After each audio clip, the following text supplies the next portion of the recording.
Nilinaw ni TV host Vong Navarro na bahagi lang ng script ang kanyang sinabi sa It's Showtime at wala itong kaugnayan sa anumang kasalukuyang issue sa bansa. Kasunod ito ng mga natatanggap niyang komento at pambabash mula sa mga netizen dahil sa fake news umanong kumakalat na si dating Pangulong Rodrigo Duterte ang sinasabihan niya ng deserve.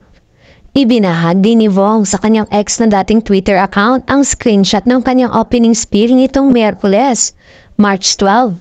Naasaad sa kanyang spiel na parang may iba sa ngiti nyo ngayon, ngiting may inspirasyon, ngiting may dahilan ka para bumangon, ganyan nga. Sa kabila ng gulo at ingay, sana mahanap nyo ang inyong dahilan ng paghinga.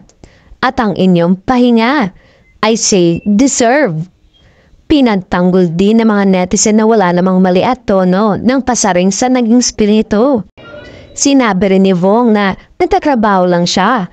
Ako po ay nagtatrabaho lang at binabasa ko lang ang spirits ko. Wala po akong masamang intensyon, love and peace, say ng TV host. May mga worst na komento na kasi ang ilang mga netizen na dapat umano'y ibalik si Vong sa kulungan. Samantala, kinalampag naman ang It's Showtime management para magpaliwanag sa ginagawang spiel ng programa na nadamay pa ang mga host.